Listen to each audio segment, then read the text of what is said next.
दोस्तों आपका CIBIL score को कैसे बढ़ा सकते हो। आपका अगर 0 या -1 सिबिल स्कोर है तो उनको कैसे 800 प्लस कर सकते हो। अगर आपका सिबिल स्कोर 550 है तो उनको 800 प्लस कैसे कर सकते हो।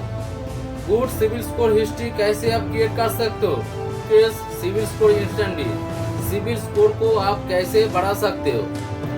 आपको चाहिए पर्सनल लोन, बिजनेस लोन या होम लोन, मॉर्गेज लोन। अगर आप एक कंज्यूमर लोन के लिए भी अप्लाई करने जाते हो तो सबसे पहले चेक किया जाएगा आपका सिबिल स्कोर क्या है। तो सिबिल स्कोर बहुत इम्पोर्टेंट है लोन और क्रेडिट कार्ड के लिए। नमस्कार दोस्तों, मेरा नाम है शांतनु। आप देख रहे हो शांतनु डिजिटल 3.0 यूट्यूब चैनल। दोस्तों बहुत स्वागत करता हूँ मेरा इस यूट्यूब चैनल पे। मैंने पिछले वीडियो में बात किया था public sector bank, largest finance और प्राइवेट बैंक के बारे में। अगर आपने अभी तक वो वीडियो नहीं देखा है तो चैनल पे जाके देख सकते हो। आज हम बात करेंगे सिबिल स्कोर और क्रेडिट स्कोर के बारे में।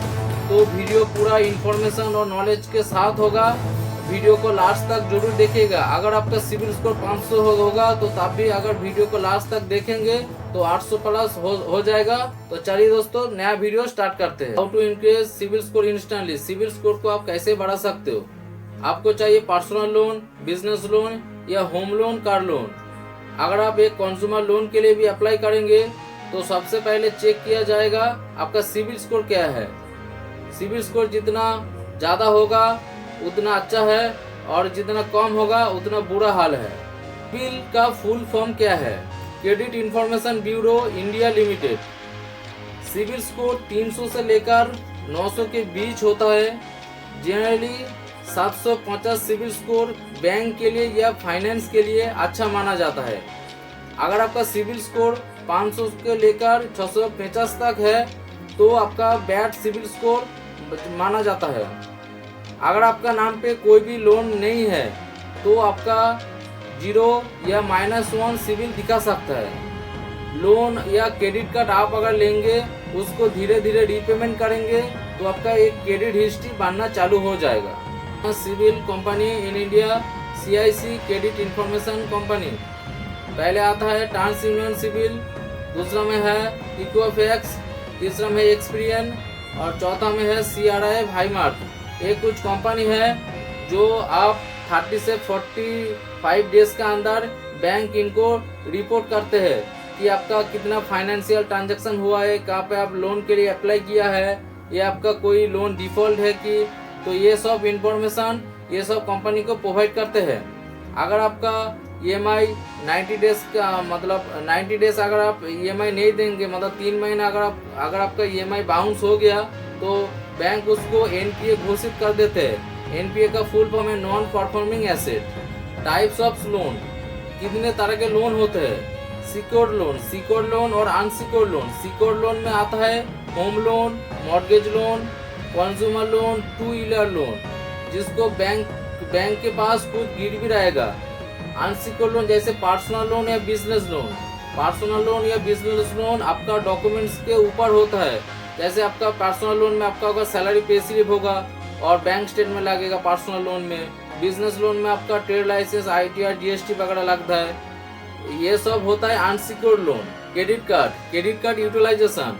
अगर आपका 1 लाख लिमिट है तो बैंक ने अगर 1 लाख लिमिट दिया है तो उनको बहुत सारे लोग क्या करते कि 1 लाख का 95% मतलब खर्चा कर देते हैं। तो ये सब नहीं करना है। 1 लाख अगर बैंक ने लिमिट दिया है तो मैक्सिमम आप 30% खर्चा कर सकते हो। तो इससे आपका सिबिल पे अच्छा इफेक्ट पड़ेगा। अगर आप 90% खर्चा कर देते हो तो इससे आपका सिबिल पे बुरा इफेक्ट पड़ सकता है। सिबिल हिस्ट्री में आपका बैड इफेक्ट और गुड इफेक्ट। आपका अगर जो भी लोन है, मान लीजिए आप किसी भी बैंक या किसी भी फाइनेंस से पर्सनल लोन या बिजनेस लोन लिया है तो उसका अगर मान लीजिए आपका हर महीना 3 तारीख को EMI जाता है तो 2 तारीख को बैंक में पैसा जमा करना है। 3 तारीख को अगर आपका ECS बाउंस हो जाएगा या लेट पेमेंट हो जाएगा तो इसमें आपका सिबिल पे बहुत बुरा इफेक्ट पड़ेगा। और क्रेडिट कार्ड में दोस्तों 50 दिनों का अंदर आपको रीपेमेंट करना है, तभी आपका सिबिल स्कोर अच्छा क्रेडिट हिस्ट्री होगा। कंज्यूमर लोन 0% इंटरेस्ट पे आप लोन ले सकते हो। तो इसमें आपका सिविल स्कोर इंक्रीज होगा। टाइमली अगर उसको रीपेमेंट करेंगे, क्रेडिट हिस्ट्री बनना आपका चालू हो जाएगा। अगर आप पर मंथ EMI ठीक ठाक पेमेंट करेंगे तो बार बार अगर आप लोन या क्रेडिट कार्ड के लिए अप्लाई करेंगे तो उसमें आपका सिविल पर बहुत बुरा इफेक्ट पड़ेगा। Don't check your CIBIL score regularly. आप अगर बार बार अपना सिविल स्कोर चेक करेंगे तो आपका ये बुरा इफेक्ट हो सकता है। सिविल स्कोर में एक होता है सॉफ्ट चेक, एक होता है हार्ड चेक। आप अगर खुद से ऑनलाइन चेक करते हैं तो ये होता है सॉफ्ट चेक, तो इससे आपका कोई बुरा हाल नहीं होगा। बट हार्ड चेक से अगर आप किसी बैंक या फाइनेंस में लोन के लिए अप्लाई करेंगे तो बैंक आपका सिविल स्कोर चेक करेंगे, तो उसमें आपका बार बार अप्लाई करने से आपका सिविल स्कोर डाउन हो सकता है। How to calculate credit score. CIBIL score को कैसे कैलकुलेट किया जाता है? आपका जितना भी फाइनेंशियल ट्रांजैक्शन होगा, मान लीजिए कि आपका किसी बैंक में लोन है या क्रेडिट कार्ड है, तो उसका जितना भी फाइनेंशियल ट्रांजैक्शन है उसका रिपोर्ट किया जाता है। रीपेमेंट हिस्ट्री में आपका बैंक या फाइनेंस में लोन चल रहा है तो उनका अगर रीपेमेंट ठीक ठाक है कि लेट पेमेंट हो गया तो उसका भी जो डिटेल्स है वो शेयर किया जाता है। आपका कौन सा लोन ज़्यादा है, मतलब सिक्योर्ड लोन ज़्यादा है कि अनसिक्योर्ड लोन ज़्यादा है। तो अगर आपके पास अनसिक्योर्ड लोन ज़्यादा होगा तो उसमें सिविल में आपका बड़ा इफेक्ट पड़ेगा, सिविल डाउन भी हो सकता है। आपका अगर क्रेडिट कार्ड का लिमिट जो है वो मान लीजिए कि 50,000 है, तो क्रेडिट कार्ड का पूरा यूज़ नहीं करना है, उनका सिर्फ 30% यूज़ करना है। और दोस्तों, मल्टीपल लोन इंक्वायरी। अगर आप ज़्यादा से ज़्यादा बैंक में लोन के लिए अप्लाई करेंगे तो आपका सिविल स्कोर में बड़ा इफेक्ट पड़ेगा। क्रेडिट स्कोर डाउन क्यों होता है? अगर आपका किसी भी बैंक या किसी भी फाइनेंस से लोन चल रहा है तो उनका रीपेमेंट जो है हर महीने ठीक ठाक कीजिएगा। लोन ECS बाउंस नहीं करना है और कभी भी लोन सेटलमेंट नहीं करना है। लोन सेटलमेंट अगर आप कभी भी ज़िंदगी में करेंगे तो आपका सिविल स्कोर बहुत कम हो जाएगा। क्रेडिट कार्ड का मिनिमम पेमेंट ना करके पूरा पेमेंट कर दीजिए। मल्टीपल लोन अप्लाई मत कीजिए। आज इस बैंक में कल उस बैंक में अप्लाई मत कीजिए। ज़्यादा अगर लोन अप्लाई करेंगे तो आपका सिविल स्कोर में बुरा इफेक्ट पड़ेगा। और दोस्तों, लोन गारंटर मत बनिए। अगर आप दोस्त ने बोला कि लोन गारंटर बनने के लिए अगर वो कस्टमर लोन का रीपेमेंट नहीं कर सकते तो आपका भी इनडायरेक्टली सिविल स्कोर बहुत डाउन हो जाएगा। दोस्तों, अगर आपका सिविल स्कोर -1 या 0 दिखा रहा है तो आपको क्या करना होगा जिसमें आपका सिविल स्कोर धीरे धीरे इंक्रीज होगा। आपको क्या करना है, एक FD अगेंस्ट क्रेडिट कार्ड लेना है किसी भी बैंक का, या अभी ऑनलाइन बहुत सारा बैंक हो गया, तो किसी बैंक का FD अगेंस्ट आप FD करेंगे तो उनका अगेंस्ट एक क्रेडिट कार्ड देंगे, तो ये क्या हो गया, सिक्योर लोन हो गया। तो वो FD अगेंस्ट क्रेडिट कार्ड को लेके आप यूज़ कर सकते हो। इसमें आपका धीरे धीरे क्रेडिट स्कोर बनना चालू हो जाएगा। और दोस्तों, बाय नाउ पे लेटर का ऑप्शन भी है।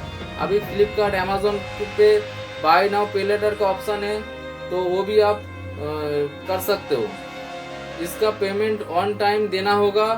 और दोस्तों, गोल्ड लोन आप ले सकते हो। अगर आपके पास गोल्ड होगा तो बैंक में जाके वो गोल्ड लोन लेके आपका सिविल स्कोर जो है वो 0 से 750 के ऊपर कर सकते हो। सिविल स्कोर 750+ हो गया तो इसका बेनिफिट क्या होगा। आप अगर किसी भी बैंक में लोन के लिए अप्लाई करेंगे तो लोन जल्दी अप्रूव होता है। क्रेडिट स्कोर अच्छा होने से बैंक का जो रेट ऑफ इंटरेस्ट जो है वो कम होता है। और दोस्तों, क्रेडिट कार्ड का लिमिट आपको ज़्यादा मिलता है। दोस्तों, आज हमने बात किया है सिविल स्कोर और क्रेडिट स्कोर के बारे में। तो वीडियो को अगर अच्छा लगा तो लाइक कीजिएगा।